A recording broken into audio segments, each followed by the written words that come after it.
ಪ್ರಿಯರಾದವರೇ, ಯೇಸುವಿನ ನಾಮದಲ್ಲಿ ನಿಮಗೆ ನನ್ನ ಪ್ರೀತಿಯ ವಂದನೆಗಳು.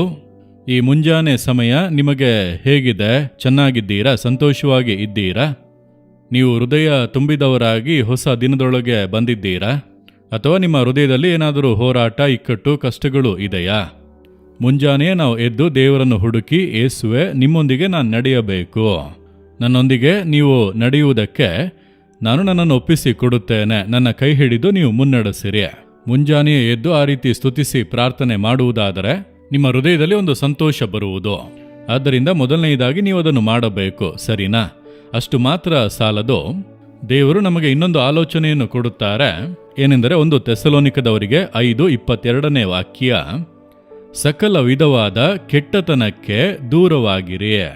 ನಾವು ಕೆಲವೊಂದು ಕಾರ್ಯಗಳನ್ನು ಬಿಟ್ಟು ದೂರವಾಗಿದ್ದರೆ ದೇವರೊಂದಿಗೆ ಅನ್ಯೋನ್ಯವಾಗಿರಲು ಸಾಧ್ಯ. ಯಾಕೆಂದರೆ ಯೇಸು ಕ್ರಿಸ್ತನು ಪರಿಶುದ್ಧವಾದವನು. ಹಾಗಾದರೆ ಆತನಿಗೆ ತಕ್ಕಂಥ ಪರಿಶುದ್ಧತೆ ಇದ್ದರೆ ಮಾತ್ರವೇ ಆತನೊಂದಿಗೆ ಸೇರಿ ನಡೆಯಬಹುದು. ಯಾಕೆಂದರೆ ಆತನು ಪಾಪಕ್ಕೆ ಅವಕಾಶ ಕೊಡದೆ ಪರಿಶುದ್ಧ ಜೀವಿತವನ್ನು ಜೀವಿಸಿ ತೋರಿಸಿ ನನ್ನನ್ನು ಹಿಂಬಾಲಿಸಿ ಬನ್ನಿ ಎಂದು ಆಹ್ವಾನ ಕೊಟ್ಟಿದ್ದಾರೆ. ಆತನ ಹಾಗೆ ಪರಿಶುದ್ಧವಾಗಿ ಬಾಳುವುದಕ್ಕೆ ಸಾಧ್ಯವಾ? ಆತನ ಹಾಗೆ ಎಕ್ಸಾಕ್ಟ್ ಆಗಿ ಪರಿಶುದ್ಧವಾಗಿ ಬಾಳಲು ಆಗುವುದಿಲ್ಲ, ಹೌದು. ಆದರೆ ಆತನ ಹೆಜ್ಜೆ ಜಾಡುಗಳಲ್ಲಿ ನಡೆಯಲು ನಮ್ಮನ್ನು ಅರ್ಪಿಸಿ ನಾವು ಆ ರೀತಿ ಪರಿಶುದ್ಧವಾಗಿ ಬಾಳಲು ಬಯಸಿದರೆ ಸಕಲ ವಿಧವಾದ ಕೆಟ್ಟತನಗಳಿಗೂ ಆತನು ನಮ್ಮನ್ನು ತಪ್ಪಿಸಿ ಕಾಯುವನು. ಕೆಲ ಕಾರ್ಯಗಳಿಂದ ನಾವೇ ಅಗಲಬೇಕು. ಕೆಟ್ಟದ್ದಾಗಿ ತೋರುವಂಥದ್ದು ಏನು ನಿಮಗೆ ಗೊತ್ತಲ್ಲವ? ಪಾಪ ಅಂದರೆ ಏನೆಂಬುದಾಗಿ ಗೊತ್ತಿಲ್ಲ ಅನ್ನುತ್ತೀರಾ? ಗೊತ್ತು. ಮದ್ಯಪಾನ ಮಾಡುವುದು ಪಾಪ ಎಂಬುದಾಗಿ ಗೊತ್ತು. ಜೂಜಾಡುವುದು ಪಾಪ ಎಂಬುದಾಗಿ ಗೊತ್ತು. ಲಂಚ ತೆಗೆದುಕೊಳ್ಳುವುದು ತಪ್ಪೆಂದು ಗೊತ್ತು. ಮತ್ತೊಬ್ಬರನ್ನು ವಂಚಿಸುವುದು, ಮೋಸ ಮಾಡುವುದು ತಪ್ಪೆಂದು ಗೊತ್ತು. ಈ ರೀತಿ ಕೆಟ್ಟದಾಗಿರುವಂಥ ಕಾರ್ಯಗಳೆಲ್ಲ ನಮಗೆ ಗೊತ್ತು. ನಾವು ತಿಳಿದೋ ತಿಳಿಯದೆಯೋ ಮಾಡಿದಂಥ ತಪ್ಪುಗಳನ್ನು ಕ್ಷಮಿಸಿ ಎಂದು ಹೇಳುತ್ತೇವೆ. ಕೆಲವೊಂದು ಕಾರ್ಯಗಳು ನಮಗೆ ಅರಿಯದೆ, ತಪ್ಪೆಂದು ತಿಳಿಯದೆ ನಾವು ಮಾಡಬಹುದು. ದೇವರು ಅದನ್ನು ನಮಗೆ ಸ್ಪಷ್ಟವಾಗಿ ತಿಳಿಸಿ ಸರಿಪಡಿಸುವರು. ಆದರೆ 99% ನಮಗೆ ಗೊತ್ತು. ನಮ್ಮೊಳಗೆ ದೇವರೊಂದು ಮನಸ್ಸಾಕ್ಷಿಯನ್ನು ಇಟ್ಟಿದ್ದಾರಲ್ಲವ? ನ್ಯಾಯಾಧೀಶ. ಮನಸ್ಸಾಕ್ಷಿ ಎಂಬುದು ಒಂದು ನ್ಯಾಯಾಧೀಶ. ಅದು ನಮಗೆ ತಿಳಿಸುತ್ತಾ ಇರುತ್ತದೆ, ಸ್ಪಷ್ಟವಾಗಿ ತಿಳಿಯುತ್ತದೆ. ಇಲ್ಲ ಎಂದು ಹೇಳುವುದಕ್ಕೆ ಆಗದು. ತಪ್ಪು ಮಾಡಿದ ಕೂಡಲೇ ಮನಸ್ಸಾಕ್ಷಿ ಚುಚ್ಚುತ್ತದೆ. ಅನೇಕ ಬಾರಿ ನಾವು ಆ ಮನಸ್ಸಾಕ್ಷಿಯನ್ನು ಅಡಗಿಸಿ ಬಿಡುತ್ತೇವೆ. ಮನಸ್ಸಾಕ್ಷಿ ಹೇಳುವುದನ್ನು ಕೇಳದೆ ಇರುವುದಕ್ಕೆ ಏನೆಲ್ಲ ಸಾಧ್ಯವೋ ಅದನ್ನೆಲ್ಲ ಮಾಡಿ ನ್ಯಾಯವೆಂದು ಸಾಧಿಸುತ್ತೇವೆ. ನಮ್ಮ ಅರಿವಿಗೆ ಬಂದ ಕೂಡಲೇ ಅಯ್ಯೋ ಇದು ಕೆಟ್ಟ ಕಾರ್ಯ, ದೇವರೇ ನನ್ನನ್ನು ಕ್ಷಮಿಸಿ, ಇದರಿಂದ ಆಗಲಿ ನಾನು ಜೀವಿಸುವುದಕ್ಕೆ ಒಪ್ಪಿಸಿ ಕೊಡುತ್ತೇನೆಂದು ಹೇಳಿದ ಕೂಡಲೇ ದೇವರಾದ ಯೇಸುವಿನ ಪ್ರಸನ್ನತೆ ನಿಮ್ಮನ್ನು ಆವರಿಸುವುದು. ಆತನೊಂದಿಗೆ ಸೇರಿ ನೀವು ನಡೆಯಬಹುದು. ಒಂದು ಕೈಯಲ್ಲಿ ಸಿಗರೇಟ್ ಹಿಡಿದು ಇನ್ನೊಂದು ಕೈಯಲ್ಲಿ ಯೇಸುವಿನ ಕರವನ್ನು ಹಿಡಿದು ನಡೆಯುವುದಕ್ಕೆ ಸಾಧ್ಯವಾ ಹೇಳಿರಿ? ಒಂದು ಕೈಯಲ್ಲಿ ಸಾರಾಯಿ ಹಿಡಿದು ಇನ್ನೊಂದು ಕೈಯಲ್ಲಿ ಯೇಸುವಿನ ಕರವನ್ನು ಹಿಡಿದು ನಡೆಯುವುದಕ್ಕೆ ಸಾಧ್ಯವಾ?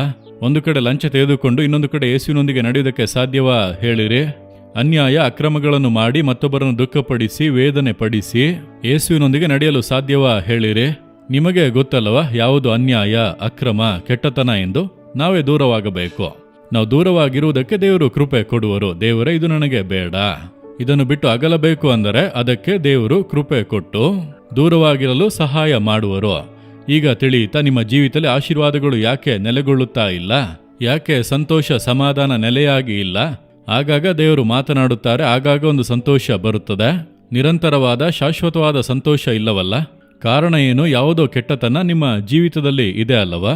ನಿಮ್ಮ ಮಾತಿನಲ್ಲಿ, ಕಾರ್ಯಗಳಲ್ಲಿ, ದೃಷ್ಟಿಯಲ್ಲಿ, ನಡತೆಯಲ್ಲಿ ಇದು ಕೆಟ್ಟತನ, ತಪ್ಪೆಂಬುದಾಗಿ ಗೊತ್ತಲ್ಲವ? ಅವುಗಳಿಗೆ ದೂರವಾಗಿರಲು ಒಪ್ಪಿಸಿಕೊಡಿರಿ. ದೇವರೇ ನನಗೆ ಸಹಾಯ ಮಾಡಿ ಕೃಪೆ ಕೊಡಿ ಎಂದು ಕೇಳಿರಿ, ದೇವರು ಕೃಪೆ ಕೊಡುವರು. ಸಕಲ ವಿಧವಾದ ಕೆಟ್ಟತನಕ್ಕೂ ನಾವು ದೂರವಾಗಿ ಇರಬೇಕು, ಸರಿನಾ? ಇಂದು ಒಪ್ಪಿಸಿ ಕೊಡುವಿರಾ? ನಿಮಗೆ ಚೆನ್ನಾಗಿ ಗೊತ್ತು. ಗೊತ್ತಿಲ್ಲ ಎಂದು ಹೇಳುವುದಕ್ಕೆ ಆಗದು. ಇದು ತಪ್ಪು, ಕೆಟ್ಟತನ ಎಂದು ನಿಮಗೆ ಗೊತ್ತು. ಇದರಿಂದ ದೂರವಾಗಿರಲು ಸಹಾಯ ಮಾಡಿ ಎಂದು ಕೇಳಿರಿ, ಯೇಸು ನಿಮಗೆ ಸಹಾಯ ಮಾಡುವನು. ಒಪ್ಪಿಸಿ ಕೊಡುವಿರಾ? ಹಾಗಿದ್ದರೆ ಹೃದಯದಲ್ಲಿ ಕೈ ಇಟ್ಟುಕೊಂಡು, ದೇವರೇ ನನ್ನ ಜೀವಿತದಲ್ಲಿ ಕೆಟ್ಟದಾಗಿ ತೋರುತ್ತಾ ಇರುವಂಥ ಈ ಕಾರ್ಯ ನನಗೆ ಗೊತ್ತು, ನಾನದನ್ನು ಬಿಟ್ಟು ದೂರವಾಗಿರಬೇಕು, ನನಗೆ ಆಗುತ್ತಿಲ್ಲ, ಸಹಾಯ ಮಾಡಿ. ಅದು ಇನ್ನು ಮೇಲೆ ನನಗೆ ಬೇಡ, ನಾನು ಕೆಟ್ಟ ಕಾರ್ಯಗಳನ್ನು ಮಾಡಬಾರದು, ನಾನು ಒಪ್ಪಿಸಿ ಕೊಡುತ್ತೇನೆ. ಈ ರೀತಿ ಪ್ರಾರ್ಥಿಸುವಂತ ಈ ಮಗನಿಗೆ, ಈ ಮಗಳಿಗೆ ದೇವರೇ ಯೇಸುವೆ ಸಹಾಯ ಮಾಡಿ ಅದನ್ನು ಬಿಟ್ಟು ದೂರವಾಗಿ ಪರಿಶುದ್ಧವಾದ ಜೀವಿತ ಜೀವಿಸಲು ಮಕ್ಕಳಿಗೆ ಕೃಪೆ ಕೊಡಿರಿ. ಯೇಸುವಿನ ನಾಮದಲ್ಲಿ ಪ್ರಾರ್ಥಿಸುತ್ತೇನೆ ತಂದೆಯೇ, ಆಮೇನ್.